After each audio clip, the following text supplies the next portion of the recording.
ఆపదామపహర్తారం దాతారం సర్వసంపదాం లోకాభిరామం శ్రీరామం భూయో భూయో నమామ్యహం.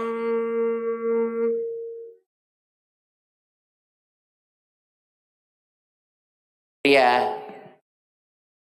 భగవద్బంధువులారా, హైందవ శంఖారావం పిలుపుతో మన రాష్ట్రపు నలుమూలల నుంచి ఇక్కడికి శ్రద్ధతోటి, భక్తితోటి, ప్రేమతోటి, అంకిత భావంతో, శ్రమ పక్కన పెట్టి వచ్చిన మీ అందరికీ ముందుగా మేము అనేక మంగళాశాసనాలు చేస్తున్నాం. మీరందరూ ఎండలో కూర్చుని ఉన్నారు, ఎండని మీరు ఆస్వాదిస్తున్నారు. మా స్వాములంతా చక్కగా నీడలో కూర్చున్నారు. కానీ మీ ముఖాల్లో ఆ ఎండని కూడా చల్లబరచగలిగేటటువంటి తేజస్సుని మేము గమనిస్తున్నాం.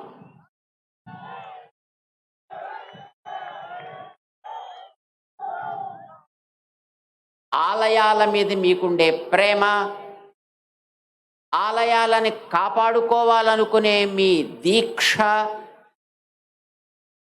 గ్రామ గ్రామాల నుంచి వచ్చినటువంటి ముదుసలులు కూడా ఇక్కడ ఉన్నారు. మేము ఇందాక వస్తుంటే చూసాం, కర్ర పట్టుకొని నడిచేటటువంటి 80 సంవత్సరాలు దాటినటువంటి మాతృమూర్తులు కూడా అలా వంగుతూ వంగుతూ వంగుతూ నడిచి వస్తున్నారంటే మీలో ఉండేటటువంటి ఆలయాల పైన మీ శ్రద్ధ ఆలయాలకి రక్ష. ఇది వర్ధిల్లాలి అని ముందుగా మేము ప్రార్థన చేస్తున్నాం. ఆలయాల గురించి చాలా మాట్లాడారు, ఇప్పటిదాకా మీకు చాలా చెప్పారు. మేము మిమ్మల్ని 2 సామాన్యమైన మాటలు అడుగుతాం, మీరు సమాధానం చెప్పాలి. మీలో ఎంతమంది సెల్ ఫోన్లు వాడతారు? అందరూ వాడతారు. సెల్ ఫోన్ కొంతసేపు వాడిన తర్వాత ఏం చేయాల్సి వస్తుంది? దానికి మళ్ళీ రీఛార్జ్ చేయాలి.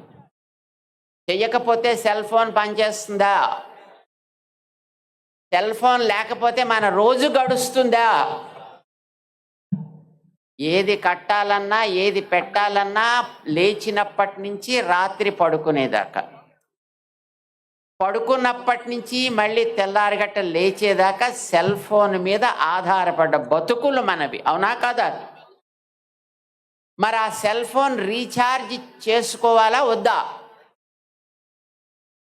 చేసుకోవాలంటే సెల్ ఫోన్ ఎక్కడ పెట్టాలి?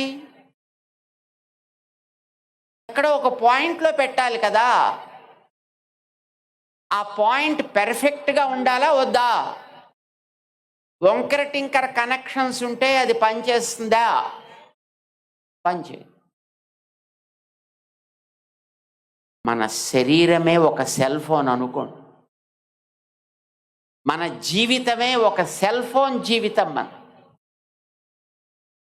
మన భారతీయ జీవన వ్యవస్థ ఒక సెల్ ఫోన్ జీవితం అనుకోండి. ప్రొద్దున లేచినప్పటి నుంచి మర్నాటి ప్రొద్దున లేచేటంత వరకు ఎన్ని పనులు మనం చేస్తున్నామో వీటన్నిటికీ కూడా కేవలం బతుకు కోసం మనం చేయటలా, భగవంతుడి సేవగా చేస్తున్నాం. వివాహం జరిగినా భగవత్ సేవగా, భోజనం చేసినా లోపలుండే అంతరాత్మకి మన నైవేద్యం పెడుతున్నట్టుగా, వివాహం జరిగి కాపరం చేస్తున్నా మన తర్వాత ఆ సేవ కొనసాగించే వారసులు కావాలి అని. జీవితం అట్లానే చేస్తున్నామా లేదా?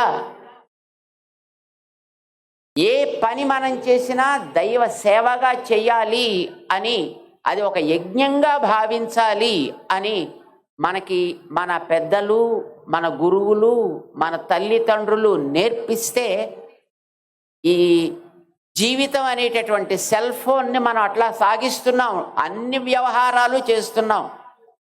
మరి దీనికి రీఛార్జ్ ఎక్కడ పెట్టాలి? మనలో ఉండే ఆ భావనని ఎక్కడ మనం రీఛార్జ్ చేసుకోవాలి? ఆ రీఛార్జ్ సెంటర్ ఆలయం. ఆలయంలో మనం మళ్ళీ మన యొక్క మనస్సుని రీఛార్జ్ చేసుకోవాలంటే ఆలయపు వ్యవస్థ బాగుండాలా వద్దా? మరి రీఛార్జ్ పాయింట్ సరిగా పనిచేయకపోతే మీ సెల్ ఫోన్ ఛార్జ్ అవుతుందా? అట్లానే ఆలయ వ్యవస్థ బాగోలేకపోతే, ఆలయ వ్యవస్థ సరిగ్గా సాగకపోతే మన జీవితానికి కూడా మళ్ళీ అర్థం చెప్పుకోగలిగే స్థితి ఉండదు. కనుకనే ఆలయాలు బాగుండాలి. మీరందరూ ఇక్కడికి దేనికోసం వచ్చారు? ఇప్పుడు ఆలయ వ్యవస్థ బాగుండాలి అని అడగడానికేనా కాదా? ఇది బాగుండాలి అనే గతంలో మహారాజులు ఆలయాలు కట్టినప్పుడు, జమీందారులు ఆలయాలు కట్టినప్పుడు వాటికి వందల ఎకరాల భూములు ఇచ్చి, లక్షలు ఖరీదు చేసే ఆభరణాలు ఇచ్చి, వాటి పోషణకి ఎంతెంతో పెద్ద పెద్ద వ్యవస్థని చేశారు. ఎందుకనంటే ఆ వ్యవస్థతోటి ఆలయం బాగా సాగితే ఆలయానికి వచ్చే మనందరి జీవితాలు సమర్థవంతం అవుతాయి. మన జీవితాల్లో మనం హాయిగా బ్రతకగలుగుతాం, సమాజం సుఖశాంతులతో ఉంటుంది అనే సంకల్పంతో ఒక మన రాష్ట్రంలోనే తీసుకుంటే సుమారు ఆలయాలకి 15 లక్షల ఎకరాల భూమి ఉంది ఉండేదిట. అది క్రమంగా ఐసుగడ్డ కరిగినట్టుగా డిపార్ట్మెంట్ల చేతుల్లోకి వెళ్ళిన తర్వాత కరిగి ఈ వేళటికి ఒక 4.5 లక్షల ఎకరాలుగా మిగిలింది. అంటే ఎంత పోయింది? ఆలయాలకి చెందినటువంటి ఆస్తులు, ఆలయాలకి చెందిన భూములు, ఆలయాల్లో జరిగే ఆరాధనలు, ఆలయాలకు సంబంధించిన మనందరి యొక్క జీవితానికి కావలసిన నిర్ణయాలు ఎవరు చేయాలి? అసలు అవేమిటో తెలియనటువంటి ఆఫీసుల్లో పనిచేసుకునే అధికారులు చేయాలా? చేయాలవి అడగడానికే ఇప్పుడు మీరందరూ ఇక్కడికి వచ్చారు. అది ఎవరిని అడగాలో మీ అందరికీ తెలియాలనే మన విశ్వ హిందూ పరిషత్ ఇక్కడ ఇంతమందిని సమావేశపరిచి, ఇంతమంది పెద్దలని ఇక్కడికి తీసుకొచ్చి మీ అందరి ముందర ఇక్కడ కూర్చోపెట్టింది. మన రాష్ట్రంలో అన్ని మూలల నుంచి మిమ్మల్ని అందరినీ ఇక్కడికి తీసుకొచ్చిన కారణం ఎవరిని మనం అడగాలి, దాన్ని ఎవరి ద్వారా నడపాలి అనేది మీకు తెలియచేయడం కోసం. ఆలయాల్లో పూజ జరగాలంటే 5 నిమిషాలు చేయండి, అరగంట చెయ్యండి అని ఎవరు చెప్పాలి? ఒక ఆఫీసర్ చెప్పాలా? ఒక ధర్మాధికారి చెప్పాలా? ఎవరు చెప్పాలి? కట్టుకున్న ఆలయాలు మీరు కట్టుకున్నారు. ఈవేళ మన ఆలయాల్లో, మన కాలనీస్లో, మన ఉండే ఊళ్ళల్లో చిన్న చిన్న ఆలయాల్ని మనం కట్టుకుంటున్నాం. మీరందరూ కట్టుకుంటున్నారు. ఒక్కొక్కరు కొద్ది తాము సంపాదించే సంపాదనలో అక్కడక్కడ పెట్టి ఆలయాల్ని మీరందరూ కట్టుకున్నారు. కట్టుకున్న మీకు దాన్ని నడపడం చేత కదా? చేతన అవును, మేం కట్టుకున్న ఆలయాన్ని మేము బాగా నడపగలము. ఎంతమంది అనుకుంటున్నారు? మీరు అందరికీ వచ్చు. కట్టిన ఆలయాన్ని మీరు ప్రతిష్ఠ చేశారా, ఎవరైనా పెద్దలని పిలిపించి చేయించారా?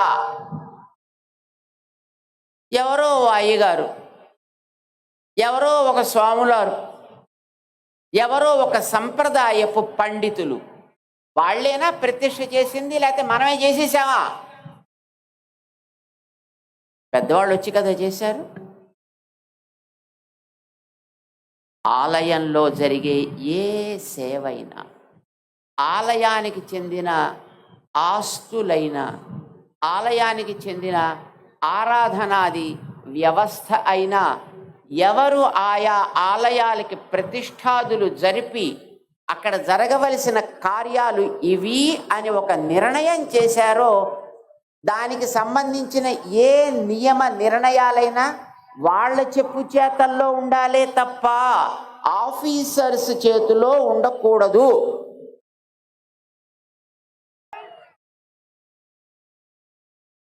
ఆఫీసర్స్ ఉంటామంటే మాకు అభ్యంతరం లేదు, కానీ ఆ ప్రతిష్ఠాదులు చేసినటువంటి పెద్దలు ఎవరున్నారో వాళ్ళ ఆదేశానికి విరుద్ధం కాని రీతిలో వాళ్ళు వాటిని నిర్వహించగలిగేట్టుగా అయితే వాళ్ళు ఉండాలి, లేకపోతే వాళ్ళు అక్కడ ఉండాల్సిన అవసరం లేదు. అంగీకరిద్దామా దానికి? ఎండోమెంట్ డిపార్ట్మెంట్ ఉండాలా పోవాలా అది తర్వాత వాళ్ళు నిర్ణయం చేస్తారు. కానీ ఇప్పుడు మనం కోరేది ఒకటే, ఏ ఆలయమైనా, అది చిన్న ఆలయమైనా, తిరుపతి లాంటి పెద్ద ఆలయమైనా, సింహాచలం లాంటి ఆలయమైనా, దుర్గా అమ్మవారి ఆలయం లాంటిదైనా, వేములవాడ లాంటి ఆలయమైనా, ఏ ఆలయమైనా కానివ్వండి, ఆ ఆలయపు విధానం, ఆలయపు సంప్రదాయం, ఆలయపు పద్ధతి, అక్కడ ఆచారం, అక్కడ కట్టుబాట్లు వాళ్ళు చెబితే మనం అందరం వాటిని పాటిస్తున్నాం. ఇలా జరగాలి అని వారు నిర్ణయం చేస్తే మనం అందరం మన ఆఫీసులనో, ఉద్యోగాలనో, వ్యాపారాలనో పక్కన పెట్టి అందులో సేవలు అందిస్తున్నాం. కుర్రవాళ్ళంతా అందులో ఎన్నెన్నో రకరకాలైనటువంటి ఉత్సవాలు చేస్తున్నారు. పెద్దలు చేసిన నిర్ణయానికి కట్టుబడి, సమాజం అంతా దాంట్లో కట్టుబడి ఉండేటప్పుడు దానిని సక్రమంగా నిర్వహించడానికోసమనే ఉండేటటువంటి ఆ ఎండోమెంట్ డిపార్ట్మెంట్లో ఉండే అధికారులు వాళ్ళకి ఏది అవసరమో దాన్ని చేయడానికి వాళ్ళు ఉండాలే తప్ప వాళ్ళు చేసేదాన్ని ఇది చేయకండి, అది చేయకండి, ఇలా చేయకండి, అలా చేయకండి అని చెప్పడానికి వాళ్ళకి అధికారం ఉండదు, ఉండకూడదు. ఒప్పుకుందామా దీన్ని? మీ ఆలయంలో ఉత్సవం 5 రోజులు జరగాలి అంటే ఆ జరగడానికి అక్కడ ఉండేటటువంటి పద్ధతిని ఎట్లా వినియోగించాలో దాన్ని పెద్దలు నిర్ణయం చేస్తే వాళ్ళని ఎగ్జిక్యూట్ చేయమని చెప్పండి, అమలు పరచమని చెప్పండి. అది దాటి వాళ్ళు చేయాల్సిన అవసరం లేదు. 1817లో ప్రారంభమైంది అసలు యాక్ట్. 1840లో దానికి ఒక స్వరూపాన్ని కల్పించి ఒక మేనేజ్మెంట్ కమిటీస్ దీంట్లో పెట్టుకోవచ్చును పెట్టారు. కానీ దురదృష్టం కొద్దీ ఈవేళ అలాంటి కమిటీలన్నీ రాజకీయ నాయకుల వల్ల వస్తున్నాయి. ఆఫీసర్లంతా బ్యూరోక్రటిక్ సిస్టంలో వస్తున్నారు. మొత్తానికి వీళ్ళు వాళ్ళు కలిపి దొందుకి దొందు అన్నట్టుగా ఆలయపు ఆస్తులని, ఆలయపు ఆచారాలని కూడా పాడు చేస్తున్నారు. ఆస్తులన్నీ పోతున్నాయి. ఇందాక మన వారు లెక్కలు చెప్పారు. అక్కడ ఆధీనంలోకి మీరు తీసుకున్నప్పుడు ఇంత ఉండేది, ఇప్పటికి ఇంత అయింది, ఏం చేస్తున్నట్టు మీరు అని అడిగారు ఇందాక. అది వాస్తవం. మనం ఒక్క మాట జ్ఞాపకం పెట్టుకొని ఇక్కడి నుంచి ఇంటికి వెడదాం. మన ఆలయాలు, అది చిన్న గ్రామంలో చెట్టు కింద ఉండేటటువంటి ఓ అమ్మవారి సన్నిధి అయినా, ఎప్పటి నుంచో 100 సంవత్సరాలుగా వస్తుండేటటువంటి ఒక పెద్ద ఆలయమైనా, అక్కడ జరిగే ఆరాధనాది విధానాలని నిర్ణయం చేసేటటువంటి సంప్రదాయ ధార్మిక ఆచార్యులు పెద్దలు ఉన్నారు. వారి ఆదేశానికి విరుద్ధంగా అక్కడ ఏమీ జరగకూడదు. ఇది ఒకటి. రెండవది, ప్రతి ఆలయానికి కొంత ఆస్తి ఉంది. ఒక్కొక్క ఆలయానికి 1000 ఎకరాలు ఉంది. ఒక ఆలయానికి హుండీలో వచ్చే 4 డబ్బులు కావచ్చు. ఆ ఆస్తి ఈవేళ మనకి తరిగి కనిపిస్తోందంటే దాన్ని ఆక్రమించుకున్నటువంటి వాళ్ళు మధ్యలో ఎంతో మంది ఉన్నా 1996వ సంవత్సరంలో సుప్రీంకోర్టు ఒక నిర్ణయం చేసింది. ఆలయానికి చెందిన ఆస్తి ఎప్పుడు ఎక్కడ ఉన్నా, అది ఎన్ని చేతులు మారినా అది తిరిగి ఆలయానికే చెందించబడుతుంది. ఆక్రమించిన వాళ్ళందరినీ కూడా పక్కకి తొలగించడం జరుగుతుంది అనేది సుప్రీంకోర్టు నిర్ణయం చేసి ఇచ్చింది. అది అమలు జరిపించాల్సిన బాధ్యత మనందరికీ ఉంది. ఎందుకంటే ఆలయాల మీద ఆధారపడ్డ వాళ్ళ మనమే. అందుచేత మనం కోరేది ఆలయాల యొక్క ఆస్తులను ఎవరెవరు ఎక్కడెక్కడ ఎంతెంత ఆక్రమించుకున్నారో అవన్నీ మళ్ళీ తిరిగి ఆలయానికి వచ్చేట్టుగా చెయ్యాలి. అడుగుదామా వద్దా? ఇది నెంబర్ 1. నెంబర్ 2, ఆలయాల్లో జరిగేటటువంటి ఏ ఆరాధన సమయాలు, ఆరాధనలో వాడే పదార్థాలు, ఆరాధనా సంబంధమైనటువంటి అంశాలని ఆయా ఆలయాలకు సంబంధించినటువంటి సంప్రదాయాన్ని, ఆగమాన్ని, పద్ధతిని తయారు చేసినటువంటి వ్యక్తులు ఎవరో వాళ్ళ ఆదేశానికి అతిక్రమించి ఏ అధికారి కూడా జరపడానికి వీల్లేదు.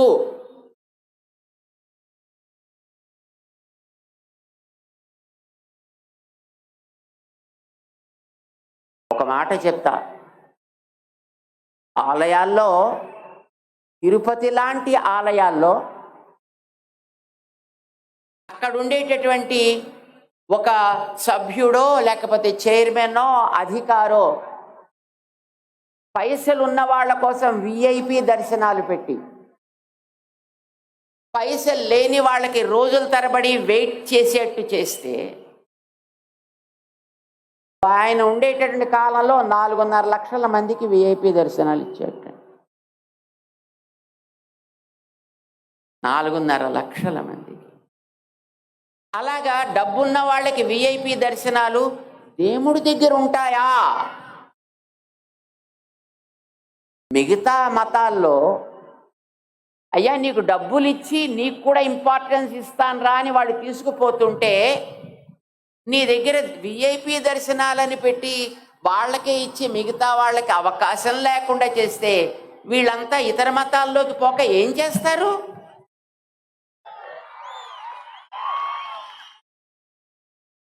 అంటే మీ డిపార్ట్మెంట్లో ఉండేటటువంటి ట్రస్ట్ బోర్డ్ అండ్ ఆఫీసర్స్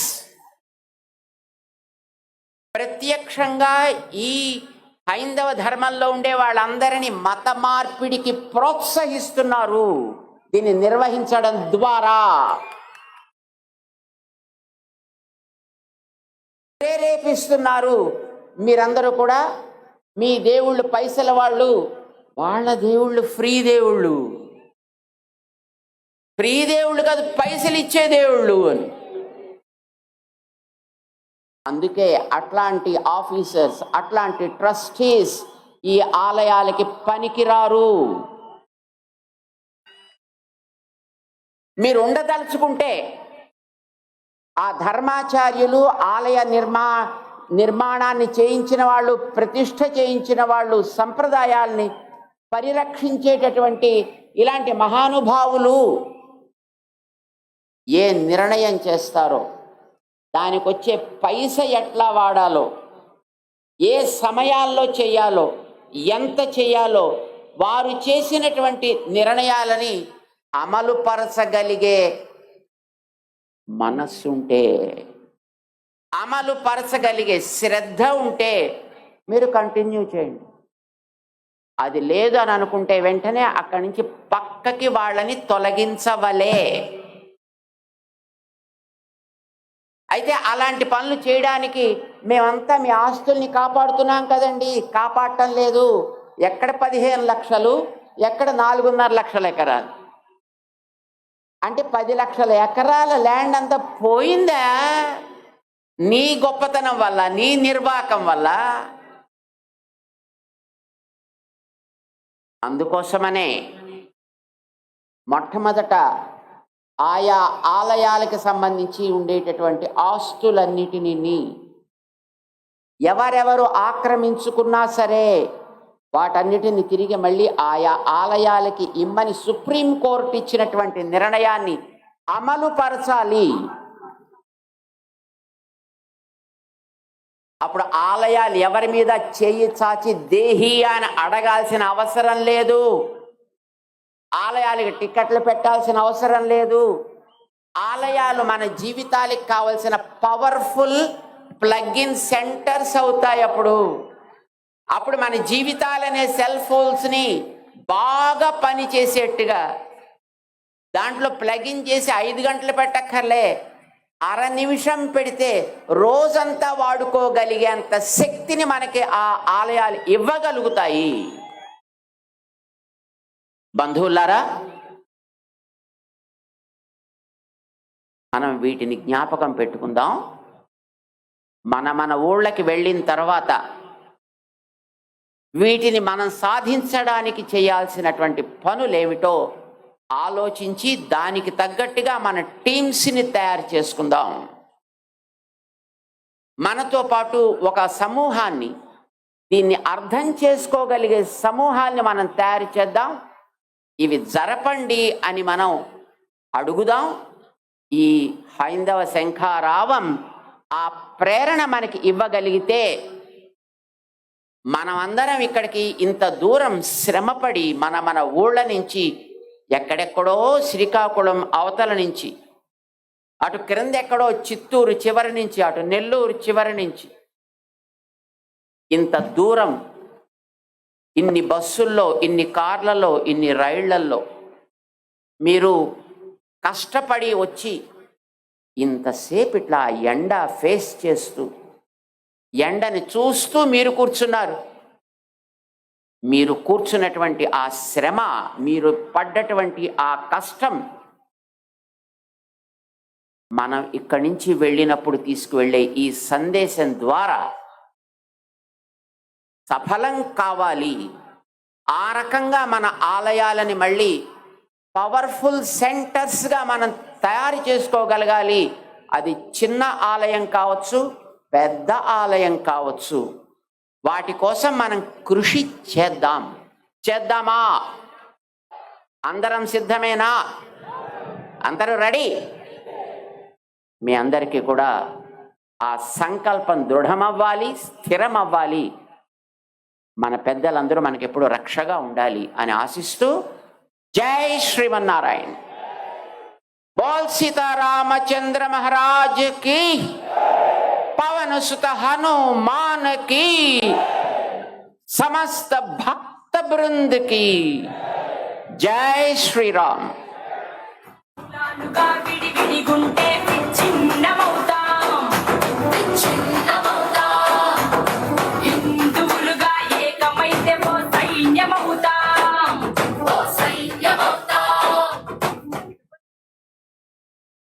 చివరిగా విశ్వ హిందూ పరిషత్ యొక్క అంతర్జాతీయ సంఘటన ప్రధాన కార్యదర్శి మాన్యులు శ్రీ మిలింద్ శ్రీకాంత్ పరాండేజీ వారి యొక్క మార్గదర్శనం పూర్తి చేసుకున్నాక మనందరం కూడా భారతమాత హారతిస్తాము. ఈ సభ ద్వారా ఒక డిక్లరేషన్ చేస్తాము. తర్వాత పూజ్య స్వామీజీ చేత ప్రతిజ్ఞ తీసుకుంటాము మనందరం కూడా.